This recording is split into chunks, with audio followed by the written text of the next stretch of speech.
and welcome to another segment of Accounting 101.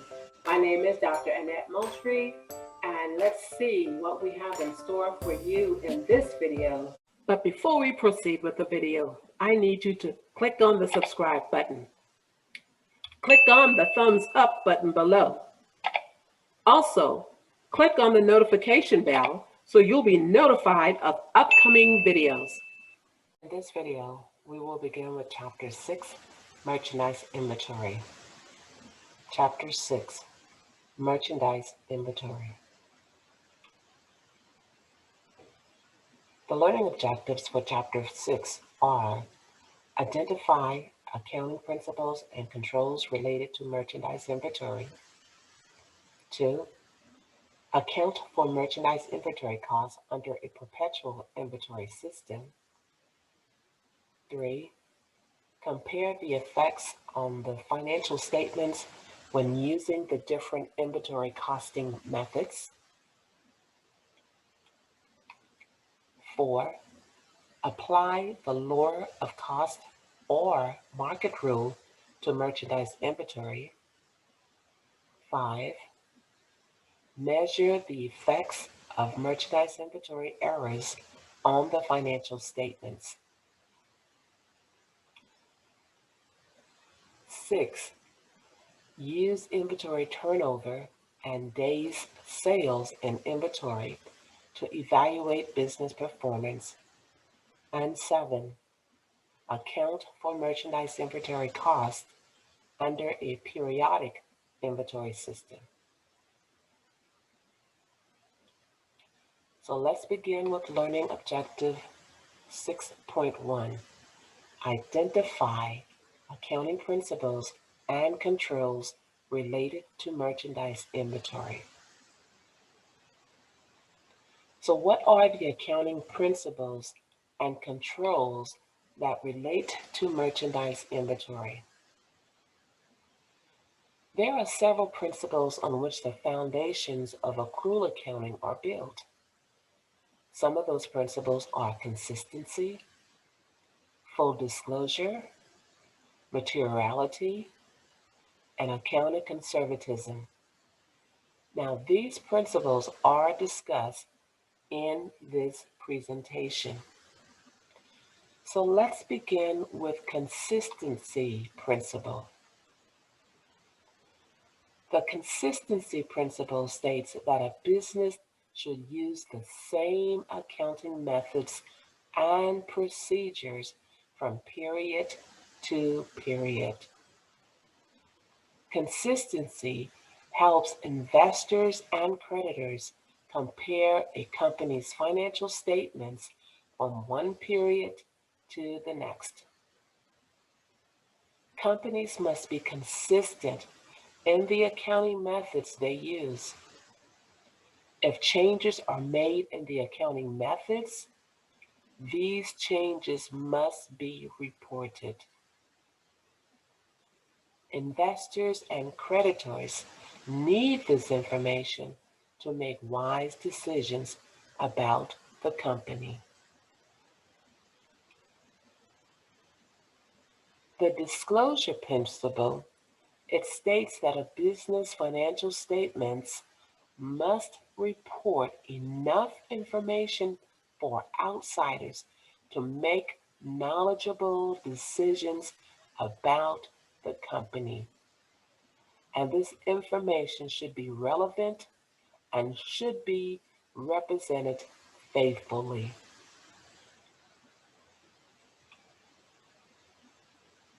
The materiality concept, it states that a company must perform strictly proper accounting only for items that are significant to the business's financial situation.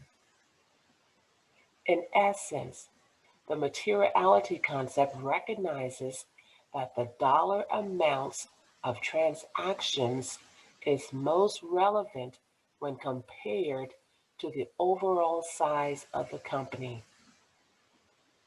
For example, a $10,000 transaction is very relevant to a $100,000 company. However, a $1 billion company, a 10,000 transaction is probably not large enough to or of itself impact the decision of an owner or a creditor.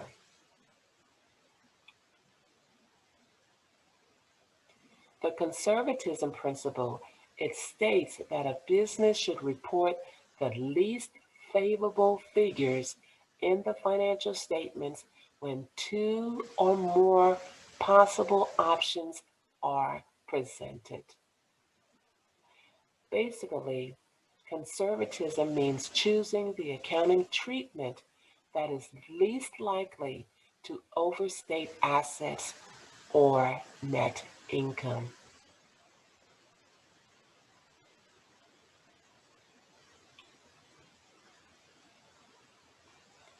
Maintaining good controls over merchandise inventory is very important for a merchandiser.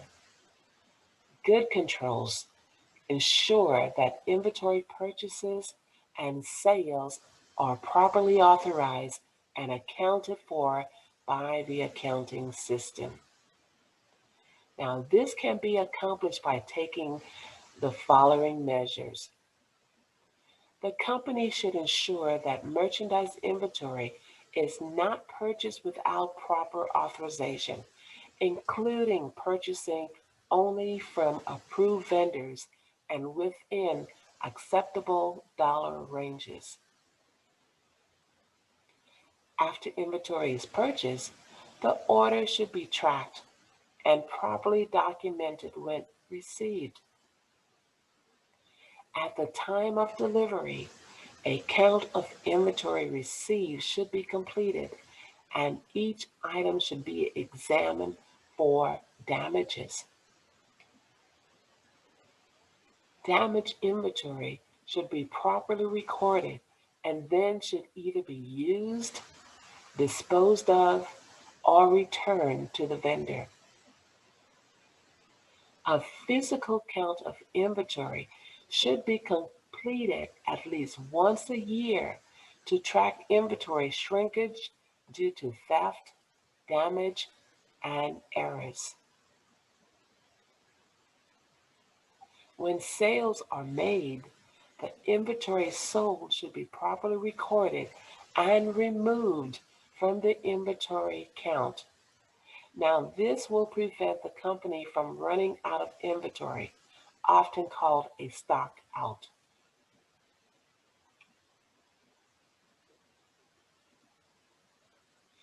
Companies not only need to have control over their merchandise inventory, but they need to be able to understand how much inventory they have on hand. If they don't have enough inventory, they will have stockouts or not enough inventory for the demand from customers. If companies have too much inventory on hand, they could be left without inventory that cannot sell. Now, Airbnb is a company that operates an online marketplace for short-term rental properties. It has collected information about its inventory, meaning rental properties, since 2008. Now, Airbnb uses this information to help identify areas and cities that don't have enough listings, potential stockouts. And then what they do, they recruit additional landlords to fill this need. Now, Dickey's Barbecue Pit is a family-owned barbecue restaurant chain that specializes in quality beef briskets, pulled pork, and sausages with an array of home-style sides. Dickey's software provides real-time feedback on the amount of sales occurring and how much inventory, meaning the meats and sides, remain. If lower than expected sales occur and the company has excess inventory, such as ribs, the company sends a text message to its loyal customers announcing a special discount on inventory.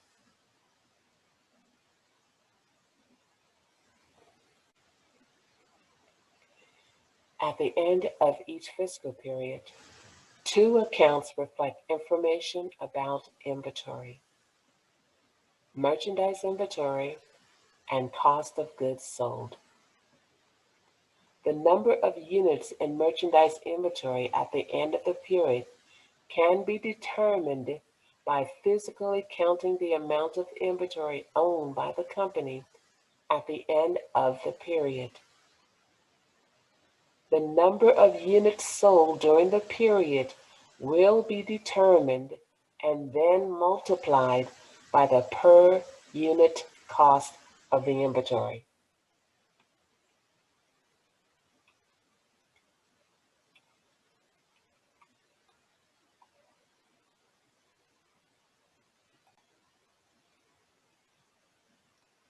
Here you see an Exhibit 6-1. It gives the inventory data for TAB 0503, one model of tablets that Smart Touch Learning sells. Note that the cost per unit is always $350.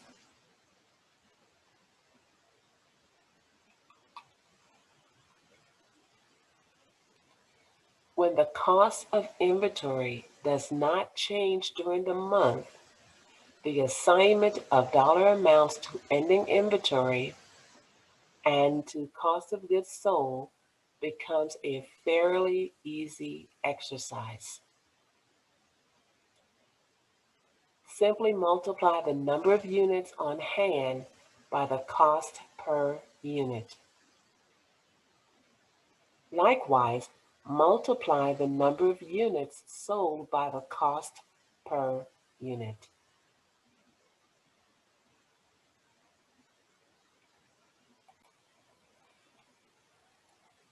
When the cost of acquiring inventory changes during the period, it becomes more unclear how much cost should be applied to each unit in ending inventory.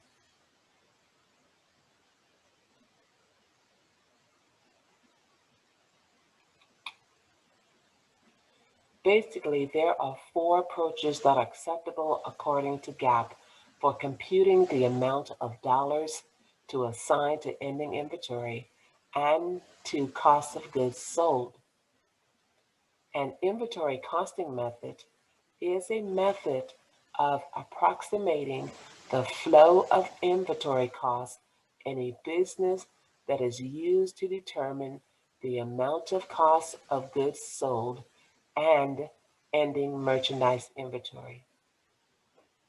The costing methods are: 1, specific identification; 2, first in, first out, or FIFO; 3, last in, first out, or LIFO; and 4, weighted average.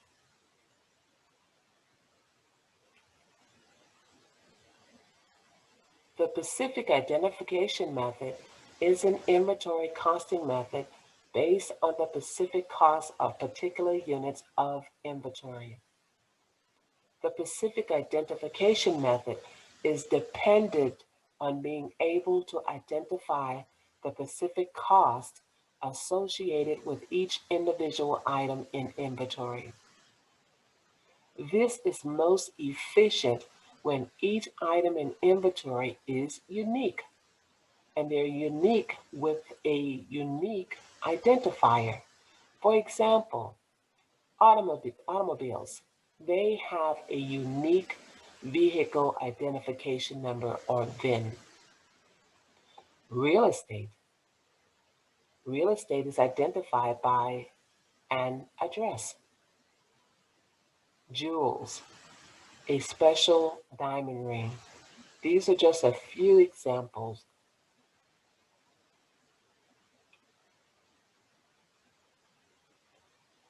For instance, assume that Of the 4 tablets sold on August 15th, 1 had a cost of $350 and 3 had a cost of $360.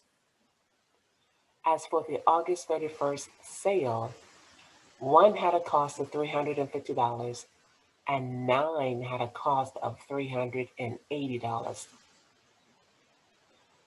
The cost of goods sold and ending inventory can be calculated as you see here in Exhibit F6-3. Now note under the specific identification method, when inventory is sold, a specific cost is assigned to it. For example, on August 15th, you see here that Smart Touch Learning knew that it had sold 1 unit costing $350 and 3 units costing $360. Now this left 1 unit, 2 minus 1, at $350, and 1 unit, 4 minus 3, at $360 in the ending inventory. This method requires the business to keep detailed records of inventory purchases and sales, and to also be able to carefully identify the inventory that is sold.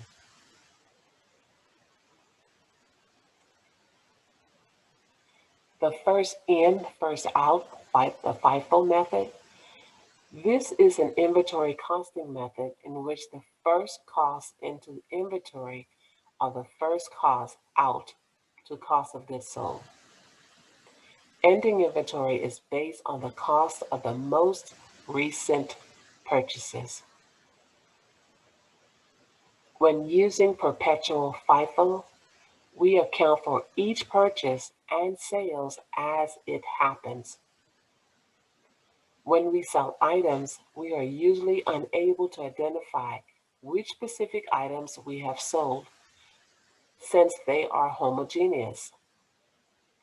For accounting purposes, we will assume that the units sold were the oldest units in inventory at the time of the sale. We will remove the oldest units along with their cost from the inventory record, leaving the newest units available and as part of the ending merchandise inventory.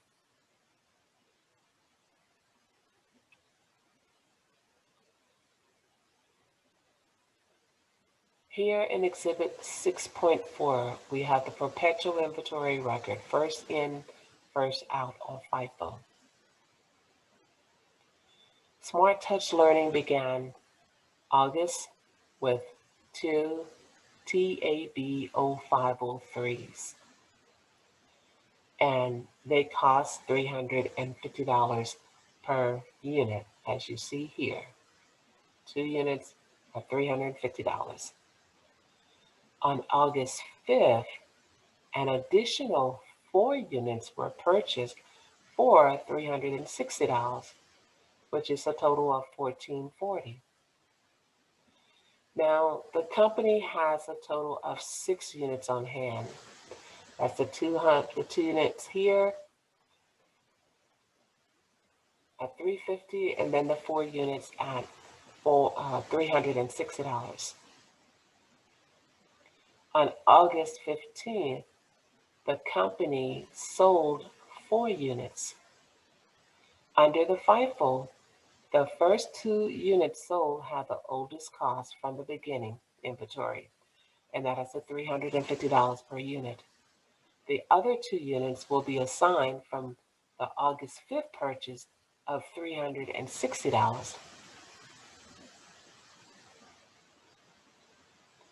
That leaves 4 units in inventory on August 15th at $360.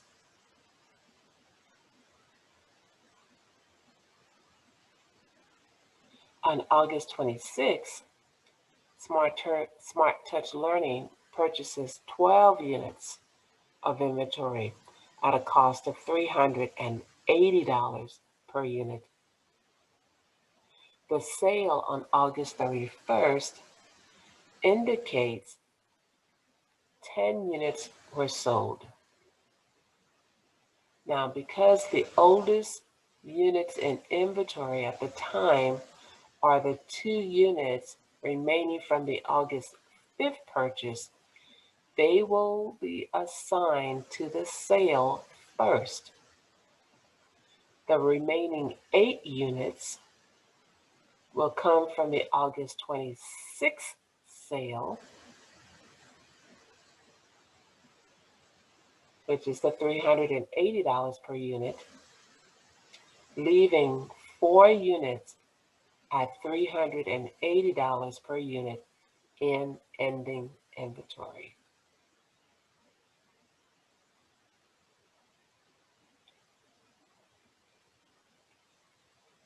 For the journal entries on this slide, assume all purchases and sales of inventory are on account. The amounts unique to FIFO are shown in blue. They're shown in blue for emphasis. All other amounts are the same for all 4 inventory methods. On August 5th, and August 5th, Smart Touch Learning purchased $1,440 of inventory and made the first journal entry.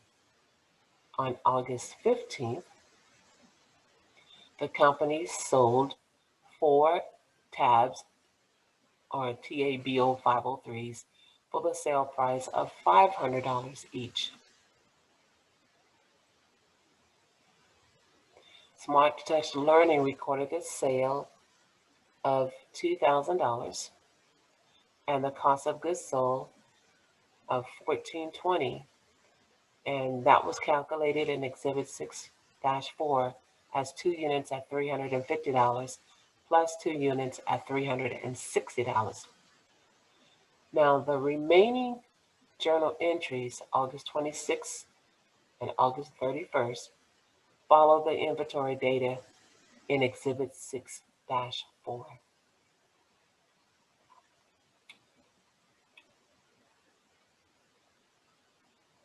The last in, first out LIFO method is an inventory costing method in which the last cost into inventory are the first cost out to cost of goods sold. The method leaves the oldest cost, those of the beginning inventory and the earliest purchases of the period, in ending inventory. When we sell items, we are usually unable to identify which specific items we have sold since they are all homogeneous. For accounting purposes, we will assume that the units sold were the newest units in inventory at the time of the sale. We will remove the newest units along with their cost from the inventory record, leaving the oldest units available to be assigned to the next sale.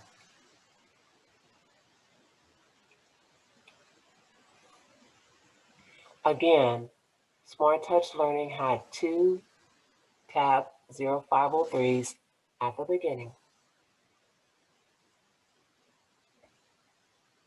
You see that? August 1st, 2 units at $350.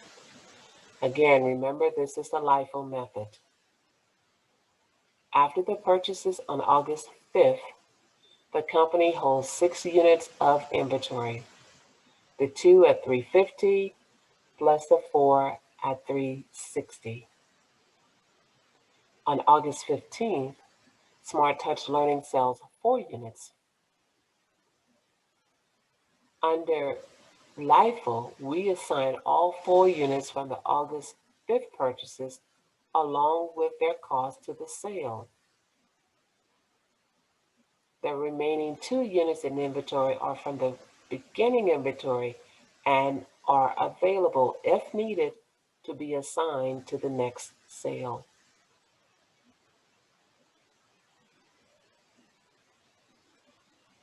On August 26th, Smart Touch Learning purchases 12 units. They purchased 12 units of inventory at a cost of $380 per unit. The sale on August 31st indicates that 10 units were sold. Okay? Now, since the newest units in inventory at this time are the 12 units remaining from August 26 purchase, they will be assigned to the sale first.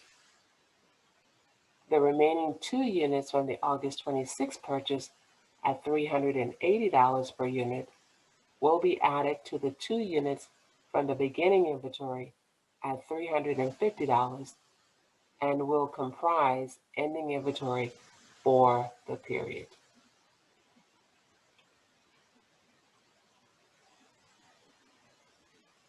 For the journal entries on this slide, assume all purchases and sales of inventory are on account. The amounts unique to LIFO are shown here in blue.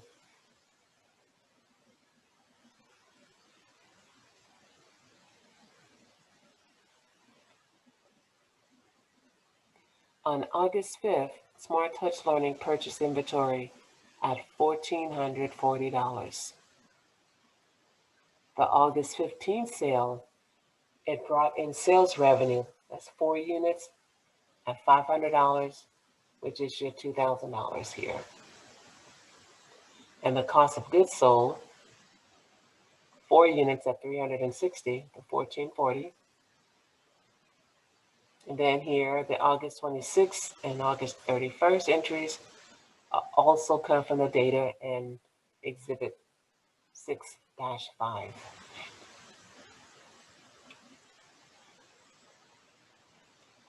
The weighted average method is an inventory costing method based on the weighted average cost per unit of inventory that is calculated after each purchase.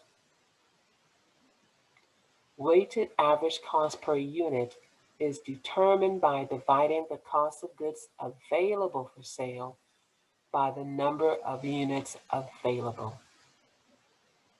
When units are sold, they are removed from the inventory using the weighted average cost at the time of the sale.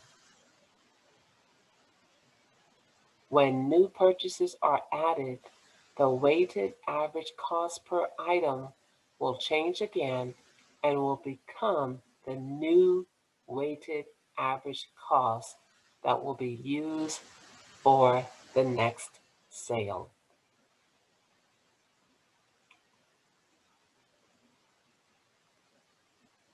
In our example, the weighted average cost on August 1st is $350 per unit. That's $700 divided by 2 units. When 4 units are purchased on August 5th at $360 per unit, the $1,440 is added to inventory, and 4 units are added. There is now $2,140, which is the $700 plus the $1,440 that's in inventory, and 6 units leaving the weighted average cost per unit of $356.67 per unit. On August 15th, 4 units are sold. For purposes of removing items from inventory, we will cost those goods sold, or those sold units, at the current weighted average cost per unit, which is at $356.67 per unit. This will remove $1,427 from inventory. That is the 356.67 times 4, leaving $713 in inventory.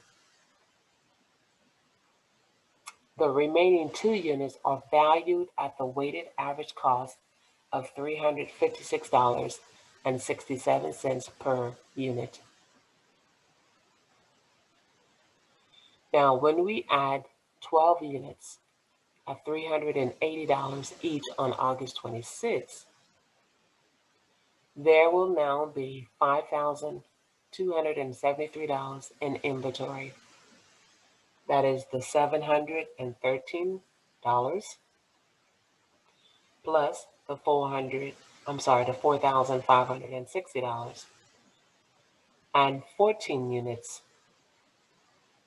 The new weighted average cost per unit is now $376.64, which will result in ending inventory having a total cost of $1,507.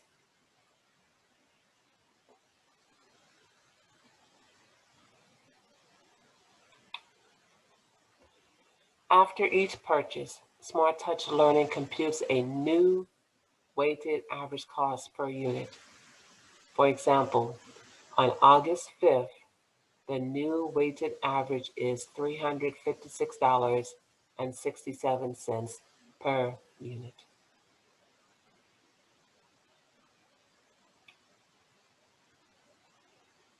With the weighted average cost method, rounding errors can occur.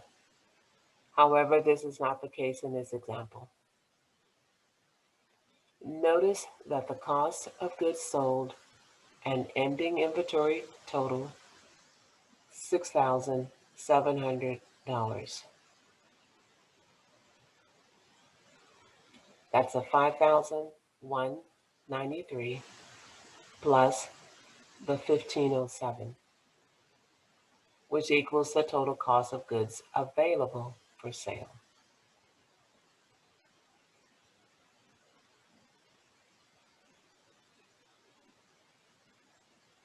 So on August 26th, when the next purchase is made, the new weighted average unit cost is as follows, as you see on this slide. Cost of goods available for sale divided by the number of units available. That's the $713 plus the $4,560 equal $5,273 divided by 14 units.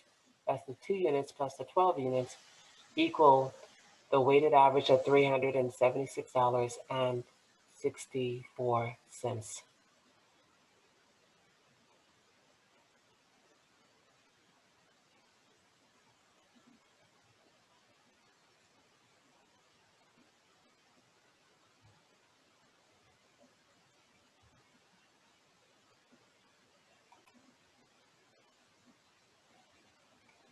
For the journal entries on this slide, assume all purchases and sales of inventory are on account. The amounts unique to the weighted average method are shown here in blue.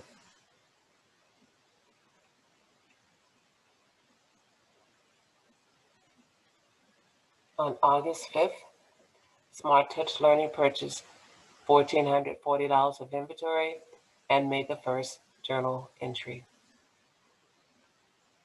On August 15th, Smart Touch Learning sold 4 Tab 0503s for $500 each. The company recorded the sale of $2,000 and the cost of goods sold 4 units at $356.67 equal $1,427. The remaining journal entries, August 26th and August 31st, follow the same procedure. Thank you for watching.